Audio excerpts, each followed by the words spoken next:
Well, I did it, everyone. I made it in time. I thought I was going to have to push this back to 1 o'clock because I didn't know how long praise and worship for church was going to be, but it actually wasn't that long, and I was able to actually get out at a decent time to come back home, feed the boys, and be prepared to do today's stream.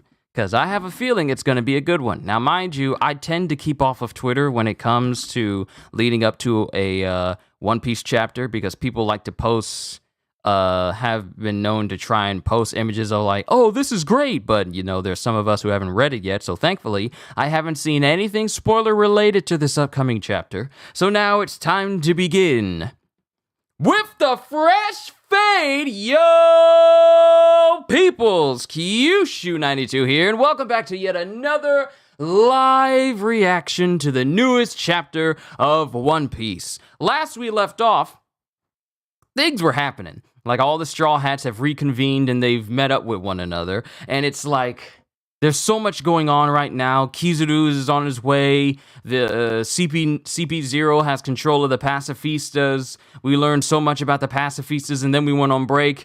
Here we are. Kohagen, Ogata-san, and Looney. It's good to see every last one of you. Let's go ahead and get started with chapter 1072. As soon as I reload all these pages again. Yes, there we go. Chapter 1072, The Weight of Memory.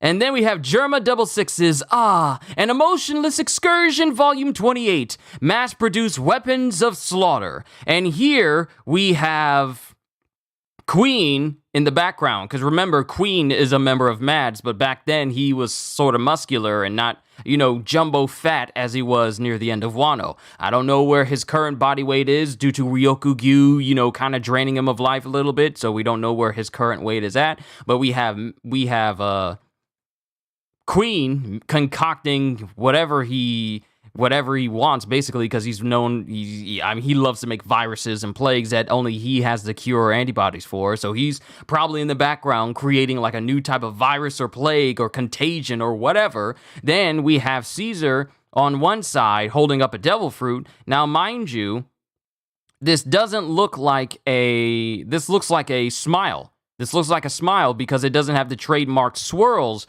on the devil fruit itself. It has like circular spots on it, which is, a telling way of saying whether a devil fruit is artificial or not. And then we have Judge on the other side, who's brandishing his spear that he will continue to upgrade and use throughout his life as the leader of Germa. So that's what's going on in the cover page. And now we have someone going, even if the world doesn't agree, I know that she is a living, breathing person.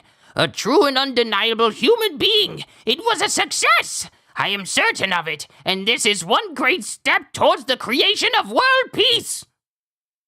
Dr. Vegapunk, director of MADS, Laboratory for Peace. And then it cuts to Bonnie, who's shrunken down to a childlike state as Vegapunk is peeking around the corner as she's crying as she's going, it hurts, I think I broke a bone. And she's crying, and then Vegapunk goes, Bonnie? Oh no, are you truly hurt? We need the medical team. Help, Bonnie's hurt. And then Bonnie's eyes light up as she shifts her entire body and her whole body grows large. Like, what the heck? I didn't know that she's able to shift different parts of her body to be larger and smaller here, because I thought her devil fruit power forced her to shrink in size or grow in size or increase in age all throughout her body, not just selectively, because she grows the upper half of her body to be incredibly muscular, but the lower half of her feet, like the lower half of her, is still small as she goes, distorted future, as she tries to hit Vegapunk with a pipe, and she misses as Vegapunk continues to skedaddle. Stop this, Bonnie! Killing me won't! Age skewer! And then, we are actually getting, distorted future is a new name. Distorted Future is an attack name for her devil fruit power. Are we finally about to find out what her fruit is actually called? Are we about to find out what Bonnie's devil fruit is called? Because she's saying Distorted Future and her whole body shifts in an attempt to hit Vegapunk. Then she uses Age Skewer and she stabs her pipe into the back of Vegapunk. And then a star pops out of his stomach, and Vegapunk ages to that of a kid. Age Skewer. So that's how she was able to turn the Marines back in Sabaody into old dudes or young dudes. That's what happens when they lose their age. But it's not just a star, it's like other shapes. It's like hard stars and horseshoes, clovers and balloons, hard stars and horseshoes, clovers and blue moons. I don't know what the exact tagline for Lucky Charms is, but a whole bunch of Lucky Charms just shoots out of Vegapunk, and he turns into a kid. And then Bonnie is back to her regular normal state. Yeah, curse you! Is this shining material supposed to be my age? You turned me into a powerless child! Give back the sparkling gems of my experience! Don't worry, my powers do not work on living things indefinitely. You said there's a good reason. Let's hear it. Why did you kill my father? Okay, so when Bonnie uses Age Skewer on people, like basically stuff that you would see on a child's mobile over like their crib just flies out of them. Stars, clouds, diamonds, bright shiny things that represents their age kinda a little bit. Oh, we need more information. You said there's a good reason. Let's hear it. Why did you kill my father? But Bonnie, if I tell you, then you'll... And then we're back at the Red Port where Kuma kind of went flying. Red Port! Kuma started climbing up the red line! There's no way you can get to the top. If I tell you why, Bonnie, it will only hurt you. What? And that's why... And it shows Kuma forcibly climbing up the entire red line. Mind you, the red line is huge, but he's physically climbing up the red line. And that is why I made a promise to Kuma that I would never tell you the reason why. Oh my goodness. Yo. Did Kuma make him promise never to tell Bonnie why he is the way he is? Why he is the way he is? I made a promise to Kuma that I would never tell you the reason why. And then Bonnie doesn't say anything. You had a good reason for killing my father, but you can't tell me why? Do you think I'm some kind of idiot? No, not at all. Please let me down. The decision to take away his free will came from none other than Kuma himself. You're a liar. My father would never choose to die and leave me behind. You killed him. It was hard for me too. I don't even want to remember it. Kuma is a great man. I am proud of my good friend. I love him with all my heart. And that's why I cannot tell you. Please, Bonnie, you must understand. And as this is going on, the Marines are trying to shoot at Kuma while he's climbing the red line. Say it. I can't accept a useless answer like that on faith. This is abuse. As Bonnie is throwing around a child Vegapunk whose head is still, segmented. And then beeping, and then there's beeping going on. And this surprises Bonnie. There's beeping going on, and this attracts Bonnie's attention. And Vegapunk notices it. Wait, Bonnie, that's not what you think. It's nothing. It certainly doesn't have anything to do with Kuma. As he's struggling and desperately to, keep Bonnie from going in a direction of where the beeping is happening. And then it cuts to Bonnie going to a room that has a paw print on it. Like heck it doesn't. And then Bonnie looks and sees that this room with the paw print on the front is locked, and then she uses another move called Oiled Shock. And she ages the lock and opens it up. Bonnie! And inside of this room is a floating paw bubble. The same type of bubble you would see from Urushisu Shoku, or when Kuma pushed out all the pain that Luffy had in his body. There's one that's just floating in the middle of this room. And then Vegapunk sees it. Vegapunk sees it, and then he thinks back to when Kuma and him were talking. Oh my goodness, Kuma. I get to speak as Kuma. I get to speak as Kuma. I get to speak as Kuma back before he became the... Oh my... I'm not prepared. I'm not prepared for the history of Bartholomew Kuma. I'm not prepared, okay? I'm not prepared. The mystery about why he did what he did. I'm not prepared to read this, but I'm gonna read it anyway.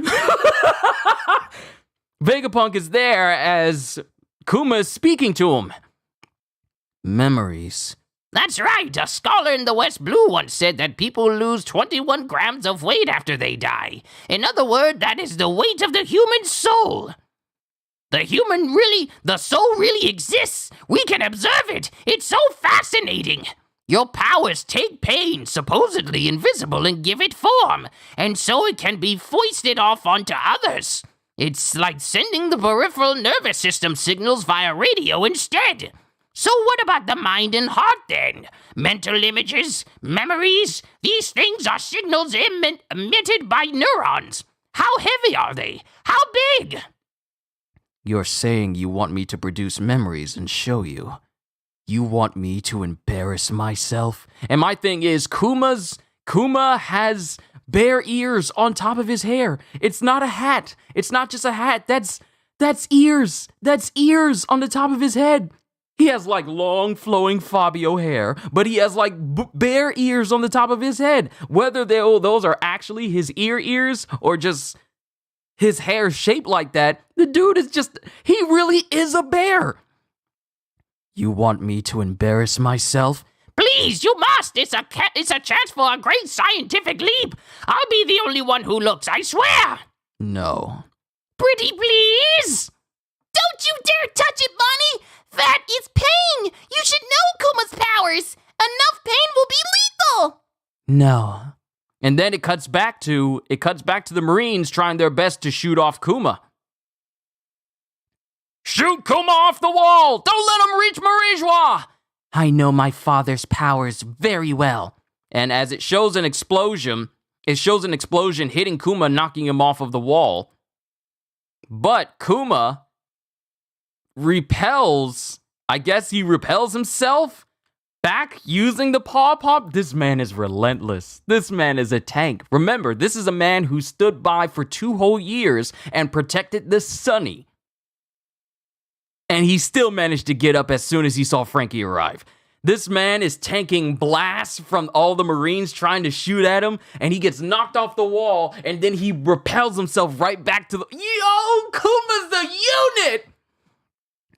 Hold him down! No, finish him off first! Oh, no, wait. No, he actually did hit the ground. He did hit the ground. He got knocked off of the red wall and hit the ground, but he got back up and is using his paw powers to defend himself from all the Marines that are trying to take him out. No, finish him off first. He's still alive. All civilians leave the area at once. And it just shows Kuma sending out paw blasts around him as he's defending himself. And then it cuts to Bonnie, who gets closer and closer to this memory bubble that Kuma created. So it's not a matter of Kuma had his mind wiped. It's a matter of Kuma removing his own memories from his head with his powers. I didn't even know that. That never occurred to me. If he's capable of pushing out something that is seen to be intangible, such as pain, what's to stop him from pushing out memories? That never occurred to me. Kuma pushed out his own memories. It's not a matter of his mind being wiped. He did it to himself. But it cuts to Bonnie reaching towards this memory going, "This is my father's memory, isn't it?" And it cuts to Bonnie's face and Kuma's face. Then we cut to the Labo phase on Egghead. And it cuts to Nami going, What? Are you kidding me? Rob Lucci climbed up here? and then it cuts to Shaka. I'm sorry. It seems we had a systems malfunction. And then it cuts to Usopp. Good thing Zoro and Brook are down there. They should be able to hold their own. And then it cuts to Sanji. It's 2 against 3. Depends on how they fight. And then it cuts to Shaka as he goes, no, look closer. The odds are much worse than that. The odds are worse than that. And then Usopp is utterly surprised as he goes, What? The Seraphim have reached us too! It's 2 against 7 and the enemy is all elite units! So it cuts to S-Bear, S-Shark, S-Hawk, S-Snake, standing right behind Stussy and Lucci as they're directly in front of the main laboratory of Vegapunk. Darn it! They must have summoned them while the barrier was on the fritz. No, CP0 would not have made the call to bring them here. The Seraphim are equipped with just enough personality to make decisions for themselves according to the circumstances of battle. And then Sanji, so they sensed they had a brief window when the barrier was down. Then it cuts to Lucci. I didn't even give them the order to come. We can't send them back down now. The dome's already closed. The dome's closed already. CP0 has made a grave miscalculation then. Here on this phase, we are higher on the authority. Oh no, wait, I think this is Lilith. CP0's made a grave miscalculation then. Here on this phase, we are higher on the authority hierarchy. The Seraphim will be to our benefit instead. Because it shows 5 elders, Vegapunk, Sentomaru, Authority Chip, CP0. And then it cuts to Edison and Lilith. Only if our orders get through. Until then, they need a maximum level threat. I gotta get down there. I just hope the two outside can hold things down. Yay, I get to go with you! Then it cuts to Shaka. Edison, Lilith, do as you're doing. Shut up, I don't take orders from you! So sad. Mosshead dies in the line of duty just before we reach the One Piece. You're going to! This is trouble for the whole crew! My thing is, Sanji's already writing off Zoro like, well, we gonna miss him as we get to the One Piece. Nami's all like, nah, you going out there. But Nami says, you're going too! This is trouble for the whole crew! The Sanji, what is it? Sanji-Fim? Sanji-Fim, not Seraphim, but Sanji-Fim. The Sanji-Fim is absolutely loyal to all of Nami's orders. Do we really have to save him, though? Don't second guess it, Twirly-Fim. This is serious, says Frankie. Then it cuts to Brook. Ooh, what? Why does he look like that? He's supposed to be a giraffe. But he didn't look quite like that before. Cut him down, though, and he'll be dead like anyone else. Assuming you can cut me, Roronoa. Handle the ship, Brook. You got it! And then Brook just runs off. Yo! Kaku is awakened too! Kaku is awakened!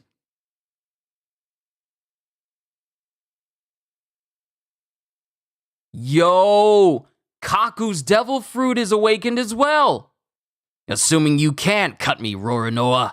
Handle the ship, Brook. You got it! And then Kaku uses Nose Pistol and hits Zoro in his awakened giraffe Zoan form.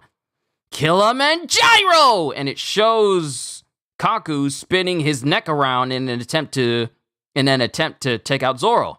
I just got done fighting plenty of wriggling things back in Wano. At this point, it's getting tired. Yo, my thing is, the strongest foe Zoro has ever faced thus far is Mihawk and King. And Kaku does not measure up. He doesn't measure up! Then as Zoro is, defending himself from Kaku and actually kind of sending his head repelling in the opposite direction, Lucci goes, destroy the lab before Vegapunk comes out. Seraphim! And all of the Seraphim that are with Lucci and company are standing at attention. And then it cuts to Shaka going, oh no, they're going to destroy the lab. And then Usopp and Nami are freaking out. Then it cuts to Mihawk. It cuts to all the Seraphim preparing to attack. It cuts to Mihawk preparing to slash at the place. Well, they don't attempt to do it they do, in fact, start to cut into the lab itself. We see S-Bear using Urushishoku, and they just start to tear the place apart with everyone inside, with Usopp and Nami just screaming out in fear. And then it cuts to Kaku going, "Now that's quite a light show. Go ahead and finish our mission for us." And then it cuts to...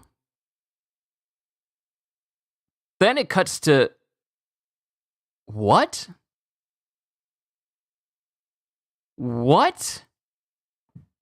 Then it cuts to Stussy, who's right there next to Kaku, and there's a chomp sound effect.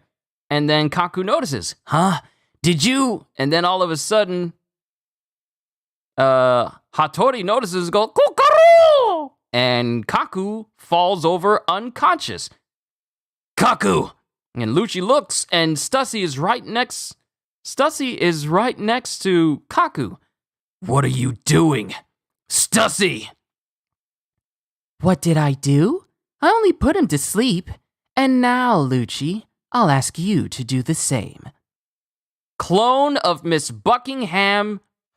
Oh my God! Oh my God! Oh!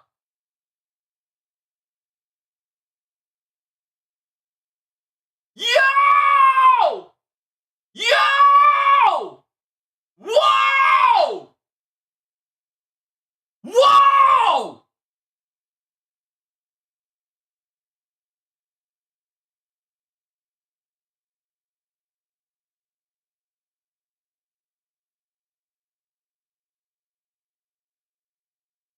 Oh! Oh my goodness!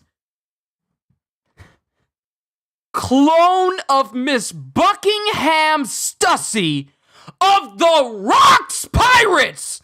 Man's clone experiment, successful subject number 1, Stussy!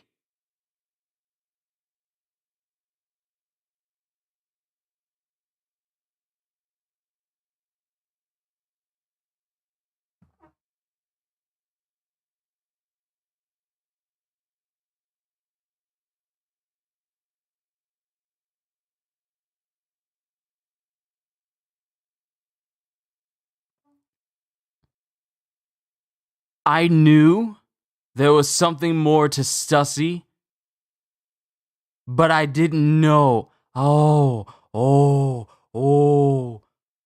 my God. Stussy.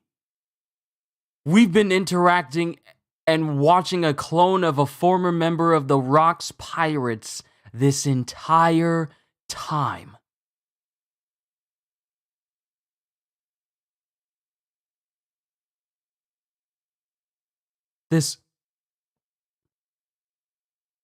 This entire time, anytime Stussy was on screen, we were watching a clone of a former member of the Rocks Pirates this entire time.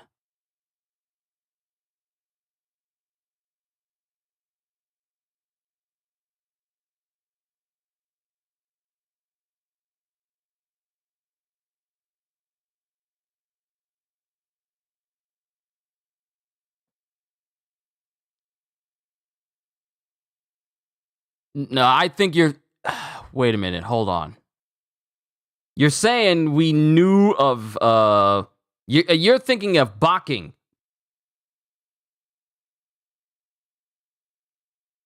You're thinking of Bakken, not Buckingham.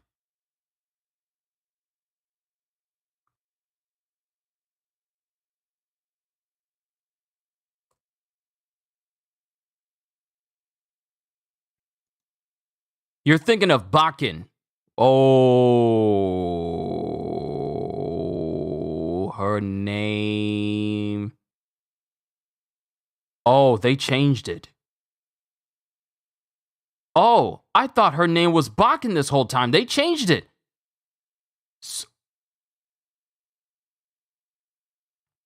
Oh my God. Okay. My mind just left me. My mind just left me. Okay, I get it. I get it, Ogata-san. My mind just left me. So you mean to tell me that... So here's the thing that throws it off for me. All this time, I thought her name was Bakkin. Bakkin. Like the first time we saw Bakkin, her name said Bakkin. That's what I was under the impression of believing.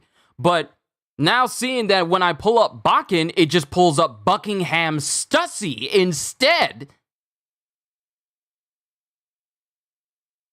So, Stussy, Buckingham Stussy, the old Buckingham Stussy is out here with her son, Weevil. What?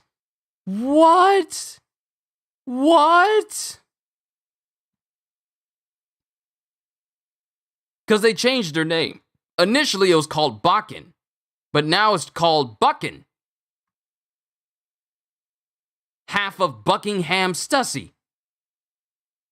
What? To everyone here, if you're new to this channel, this, wow.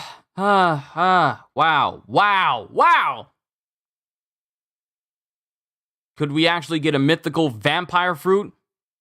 I've wanted that for a long time. The last time we got a vampire fruit was in One Piece, what is it? One Piece World Red, which is a video game. Unlimited World Red. In One Piece Unlimited World Red, we had Redfield, something Redfield. He was a pirate that was up there with Roger and them, but it's a non-canon story. And he had like a devil fruit that allows... And he has like a devil fruit that allows him to turn into basically like a vampire bat, a mythical Zoan type. That's Redfield. That's non-canon. But with Stussy here on this page, she's got bat wings, almost like, but she's also bleeding from the mouth as well. Like she bit into Kaku. It doesn't say what type of devil fruit she has, but she's either like a bat person or a vampire. She's either a vampire or a succubus.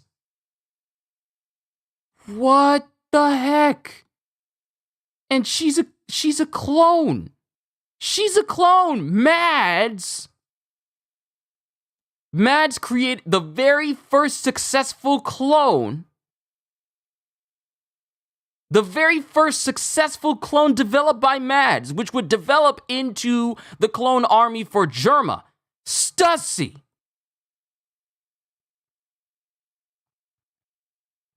And as it stands here, she is... Wow. Now the question is, whose side is she on? She out here biting people necks, taking out one of her own members of CP0, and Kaluchi's all like, woman, what the heck you doing? She bit into Kaku. She just chomped on his neck and rendered Kaku unconscious. Let me say this again. She bit into Kaku's neck and rendered this person who is already in his awakened Zoan form, which should offer him increased durability as a Zoan user, and rendered him unconscious instantly. And we possibly saw a young Buckin. I can't say Buckin anymore. Her name is Young Buckin. Might as well call her Buckingham. We also saw a young Buckin when Higurashi transformed into Shiki, and a young woman back in 965. Hold on, I gotta pull that up. Gotta pull it up. Matter of fact, hold on. Let's go to the physical volumes. Let's see. Which volume is 8? Which volume is 865? All right, we need to go back further. Let's go to 92. Volume 92. Nope, we need to go back further. You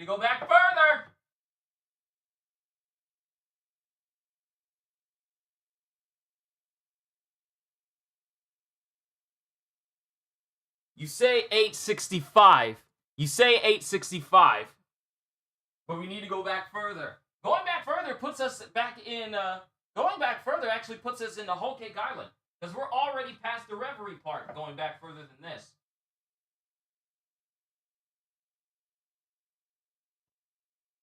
Are you sure? Are you sure, Ogata-san? Oh, wait, you said 965. 965. Ogata-san, sorry, I misread what you said. 965. So I had it right. I was in the right volume. 965. 965. You say volume 90, but 965 is not even in here. In volume 90, it goes from chapters 901 to 910.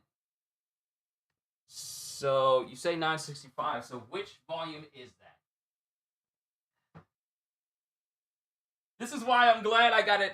I got all these things as books. I can go to them instantly. I ain't got to worry about a webpage. Ah, here we go. The Kurozumi clan's plot. That's chapter 965. So Kurozumi clan's plot. We need to fast forward to when Higurashi is talking to Orochi. 909.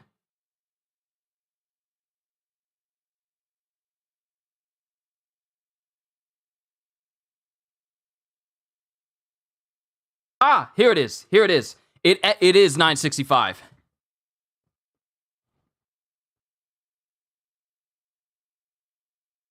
Okay, so right here, Higurashi is demonstrating her ability to transform into different people. And the first face she turns into is a very young-looking woman that could very well be Buckingham Stussy back then. Then it changes into another individual, such as Shiki the Golden Lion when he was young, when she's demonstrating her clone power. And even demonstrating turning into Orochi. So she turned into what could possibly be Stussy and Shiki back then. Volume 90, volume 96. Volume 96. Bruh. Really? Wow. And she's, what is she? What is she? What is she? What is she capable of doing? What is this?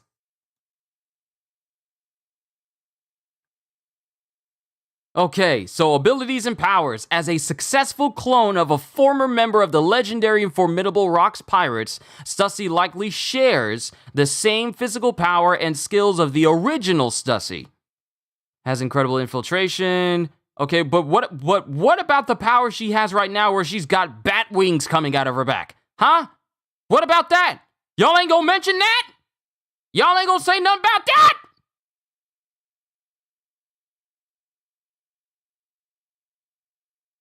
Like, what the heck?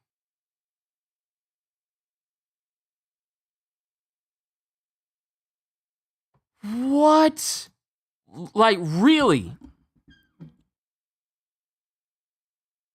Okay. I need to bring it down. Okay. The fact that I got 14 people watching me right now, what in the four blues is this? So you mean to tell me that we've been running and seeing Stussy?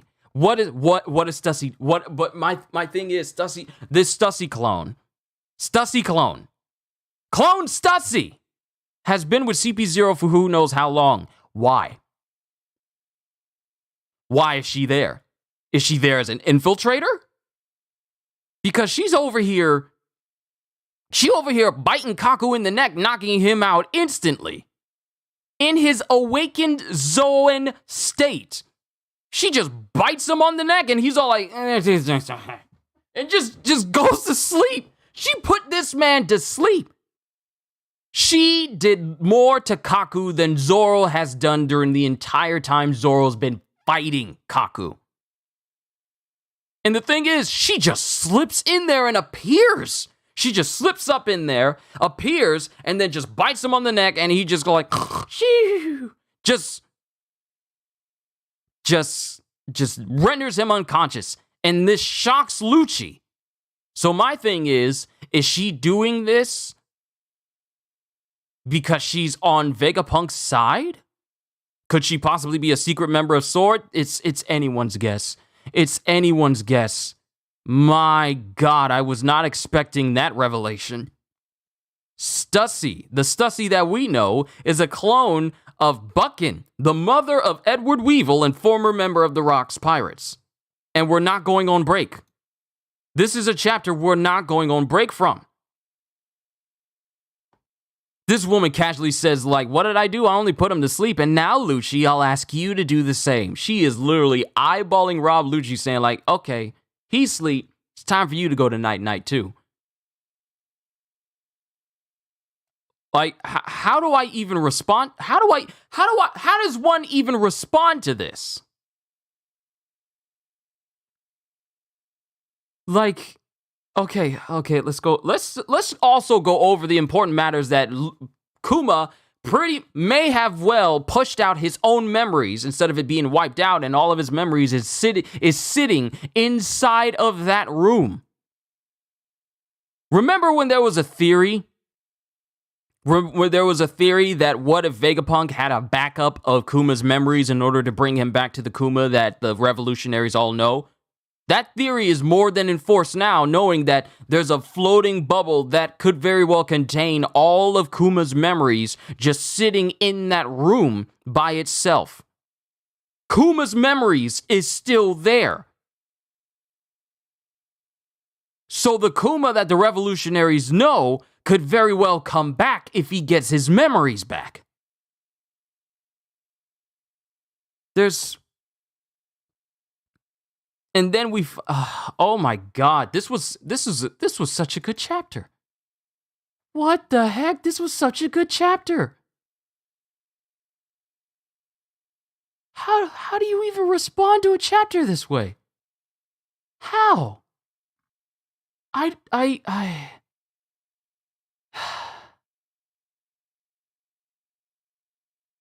This is news.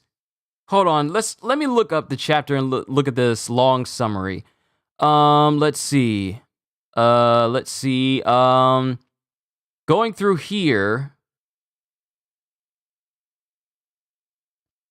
Chapter notes, Bonnie catches Vegapunk and turns him into a child. Kuma starts climbing the red line. As a result, the Marines are dispatched. Repeated cannon fire makes Kuma fall back to the ground. Bonnie encounters one of Kuma's paw-shaped repulsions inside a room in Vegapunk's laboratory, which she recognizes as her father's memories. So that is Kuma's memories. He wiped his own mind clean.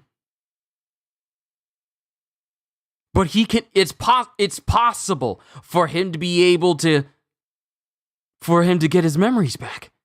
The repulsed memories were part of an experiment Vegapunk conducted on Kuma after the former begged the latter to participate in it. Vegapunk tries to prevent Bonnie from accessing Kuma's memories due to a promise he made to the former warlord. According to Vegapunk, Kuma willingly gave up his own free will while participating in the Pacifista project. Then Zoro and Kaku's fight continues, and Kaku is shown to have awakened his devil fruit. The Seraphim join CP0 at the Labo phase and start destroying the laboratory on Lucci's orders. According to Shaka, the Seraphim are capable of limited decision-making, not requiring orders to act in certain circumstances. Lilith and Edison, being Vegapunk's satellites, use the opportunity to try taking over authority over the Seraphim personally. Sanji and Frankie head out as well to help back them up. Stussy is revealed to be a Mads-developed clone of former Rocks Pirates member Miss Buckingham Stussy. Stussy renders Kaku unconscious by biting his neck, and she intends to silence Lucci as well, and is shown to have bat-like wings on her back.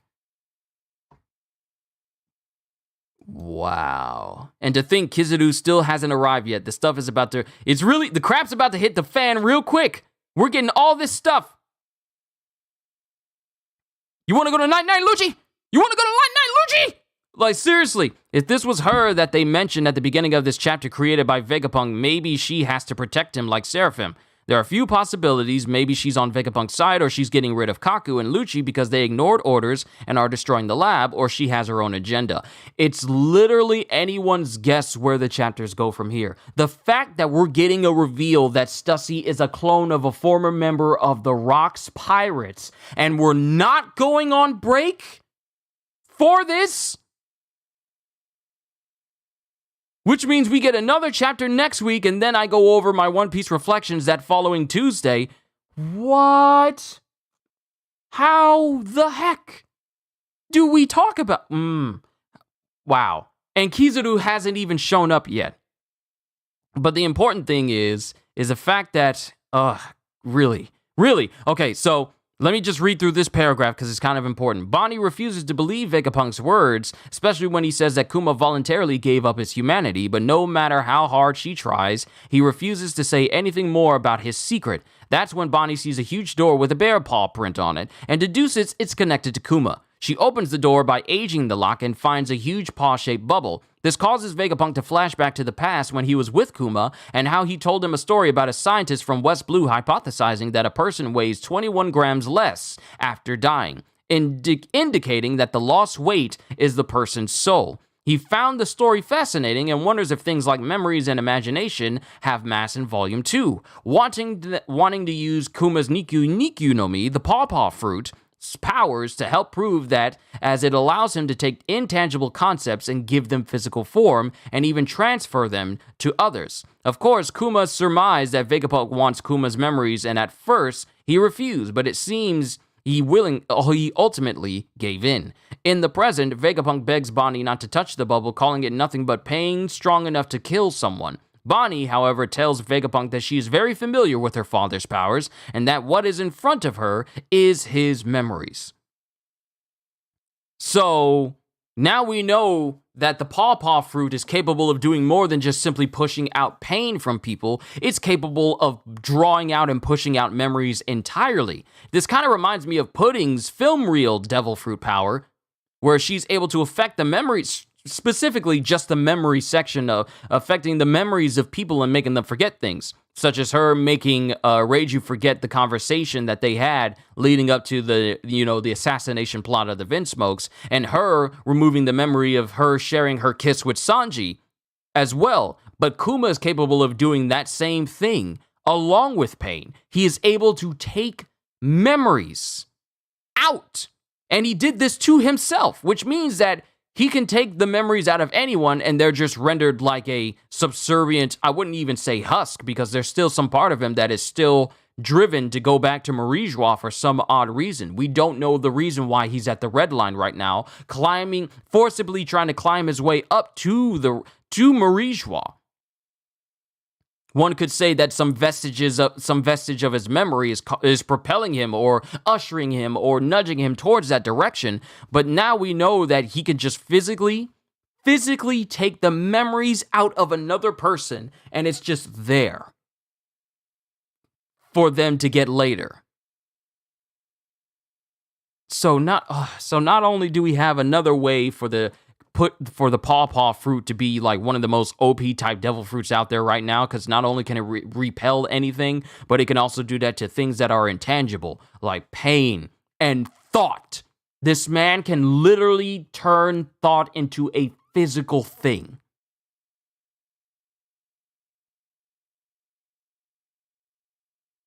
What else can the Paw fruit do? It can repel people across fast distances and long distances, enabling Kuma to basically appear like he's teleporting in different places. It can repel anything, even things that are supposed to be intangible, such as fire. Like that one time that Usopp tried to use Firebird Star on him and he just repelled it. But he can also push out things that are normally seen as just basic concepts. And now when you think back to Thriller Bark and Zoro said nothing happened, does that mean that Zoro forgot what Kuma actually did to him? See? Now we got to think about every time that Kuma has been around and everything he's used his powers on. Now we got to think of like when he uses his powers. When he uses his powers on people that voluntarily run into the bubble, do their minds get wiped as well? There's so many things and theories that are just jutting from this now. You could imagine Bonnie's potential awakening to be Baragon's senescence. Oh no, we do not need Baragon Louise and Barnes' resurrection affecting everyone that way. Because I would imagine if Bonnie was to awaken her devil fruit, she could affect people without actually touching them. That could be one way that it could work.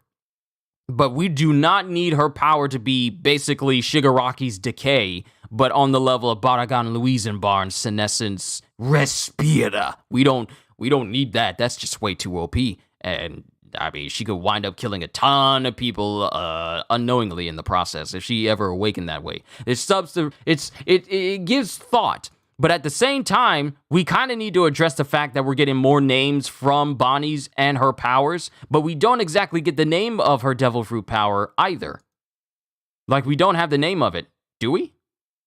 No, we still don't have the name of her devil fruit, but we're getting named attack moves, such as Distortion Future. Bonnie ages herself up into a possible future version of herself, including a version where she gains a large and muscular physique, not unlike her father's. Wow, I never noticed. Bonnie basically turned her upper body into that of Kuma's. When she used Distortion Future, what is called Distorted Future in the Viz, I never noticed that she turned her upper body to be just like that of her dad's. I never noticed. Bonnie ages herself up into a possible future version of herself, including a version where she gains a large and muscular physique, not unlike her father's, becoming physically stronger as a result, enough to destroy metallic walls with ease. Bonnie can also apply this technique to others as well. To others, like for example how she did to Monkey D. Luffy at Egghead's scrapyard, turning him into a 7-year-old man who was stated to come from a different future. This move was properly named during Bonnie's confrontation with Vegapunk. So, this means that Distortion Future is basically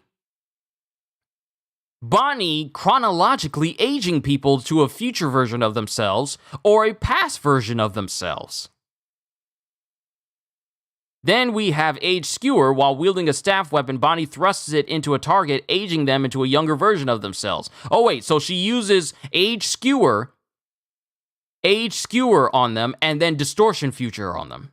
Distortion Future doesn't age them up or down. It's still Distortion Future ages people up, while Age Skewer ages them down. Okay. The target's lost years are manifested in the form of glittering jewels of various shapes. Then we have Oil Shock. Bonnie applies her aging effects to a metallic object, corroding and then breaking it. Wow. We still don't have the name of the devil fruit.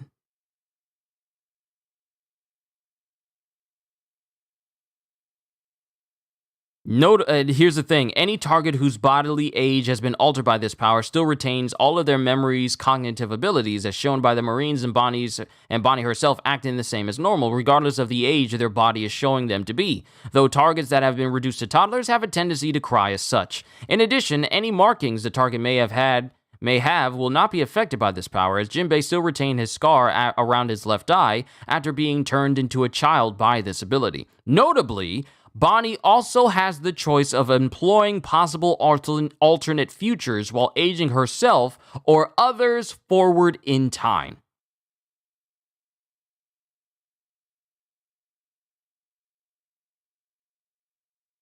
Man.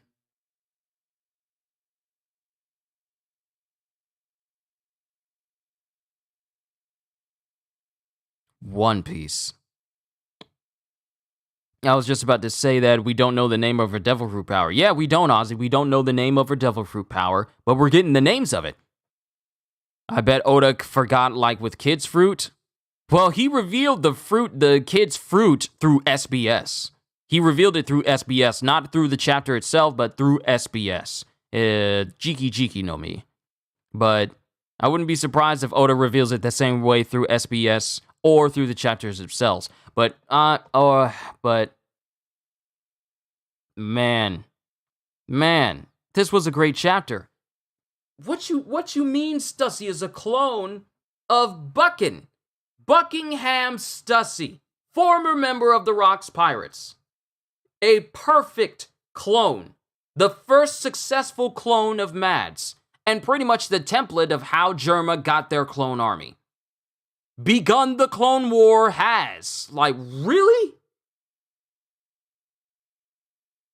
Okay, I've talked enough. I talked enough about this. The fact that we're not going on break. Hold on, let me put my volume up. The fact that we're not going on break from a chapter such as this.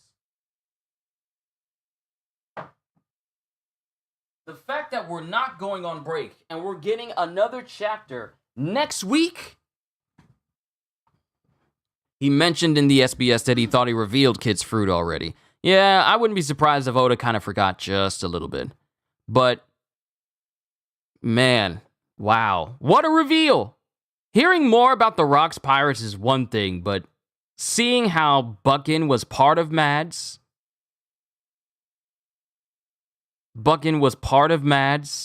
Then she later had a son and then proclaimed herself to be the lover of Whitebeard, which is, we all know that's false. Because, Whitebeard can do so much better. But then again, we see that Stussy is a younger version of Buckingham Stussy as a clone. And it's like, I don't know. Maybe. Seeing that Stussy is what Buckingham Stussy actually looked like when she was younger, it brings the question, like, maybe. But at the same time, I won't believe it until Oda says otherwise. But great chapter. Both Kuma and Bonnie's Devil Fruits are similar in quite a few ways, not unlike the Summers brothers in X-Men.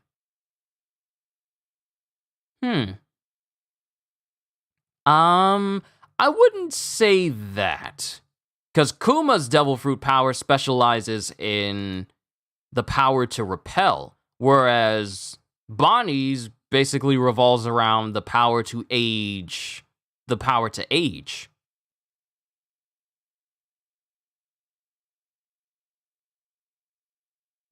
Yeah. It's the power to age. Yeah, it bestows the user the ability to repel everything they touch and is physically represented as paws on the user's palms. Yeah, it basically allows Kuma to repel anything he touches with his hands. But I wouldn't say that Bonnie and Kuma's Devil Fruits are the same though. I don't think they operate on the same manner. I don't think they really operate on the same wavelength, kinda. That's how I feel. Can't blame Whitebeard for that last one. Then you would have to ask what the heck happened. Why couldn't she look like Shaki?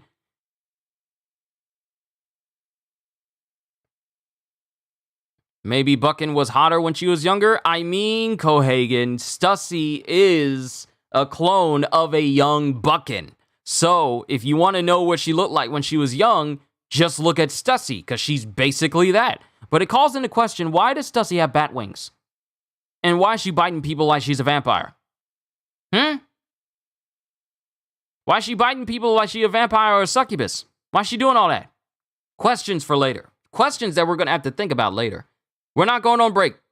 Ladies and gentlemen. Oda's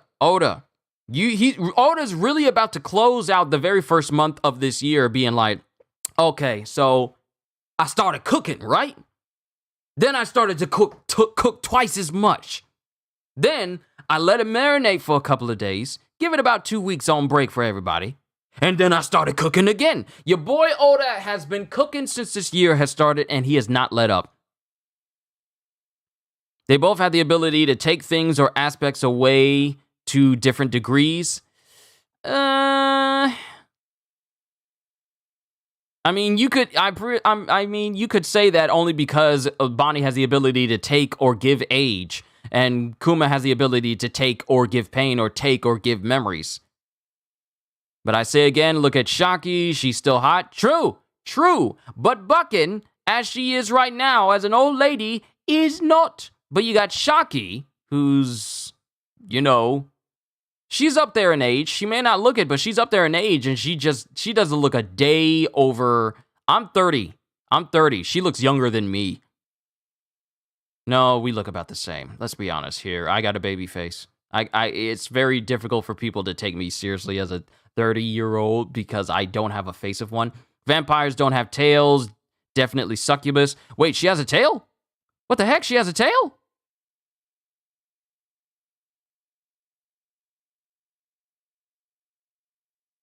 I don't see a tail because we don't see her. We don't see her whole body. And we don't see a tail sticking up from behind her. So it's just a matter of like, what the heck is Stussy? Questions for later. I've already gone on. Hey, Big Mom was great back in the day. She was. Nothing but 5-star, 5-course meals by Oda. Your boy is out here cooking. Your boy is out here saying like, all right, Golden Ramsay, you think you can cook? Now it's time for me to cook. The boy is cooking with words. He's cooking with images. He's cooking with One Piece, and we are so happy. We are blessed to be partaken. Know the feeling you're 47 and people say you look like you're in your 20s? Man. Really, to some, black don't crack. It really don't. But this chapter just makes me question everything now. So much. Well, not everything, but everything concerning Stussy and why she's even with CP0. And the fact that she took out Kaku? Yeah, she's already going to be at odds with Lucci. Now the question is, my thing is, how strong is Stussy? If she takes on Lucci, how strong is Stussy? Remember, she is a clone, the perfect clone of a former member of the Rocks Pirates, the most formidable pirate crew that existed before Roger and Garp took them down. How strong is she? That's the question, but we're going to have to concern ourselves with that in the next chapter if we even continue on from here with Stussy. Yo, Oda, you cooking good. You cooking good. I smell the food downstairs. I smell you cooking. I hear the sizzling. I see you cooking the rotisserie. You got the meat marinating. You got the custom Holmes family secret barbecue sauce. You just over here grilling. Your boy Oda is grilling. He grilling. Even though I'm doing the mixing motion, he grilling. He's basting. All of us are like, oh yeah, y'all about to see what I'm cooking right now. Uncle Roger would approve of Oda's cooking. He really would. But I'm done. Let me not carry on any longer than I already have. We still got My Hero Academia and Jujutsu Kaisen afterwards. Like I said, I won't be doing One Piece Odyssey today because I want to try and level up as much as I can. I looked it up, and the final boss recommends that you be at level 50, so I'm going to get up there. But overall, fantastic chapter of One Piece, everybody. My goodness. I was not prepared to see that. I don't even know what I was prepared for. I just knew we were going to see some stuff, but I didn't know we was going to see some stuff. I didn't know. But to see it, it was great. So, to everyone here, thank you for stopping by, especially if you're new to this channel. I know it may seem like I do like a whole lot, but I just want to say thank you for taking the time out to watch me. This is why I do this, for your entertainment. And if you feel better leaving this stream than you did coming to this stream, then hey, I've done my job. So I just want to say thank you for stopping by. To everyone else here, all I can say at the end of the day is, hope you all enjoyed.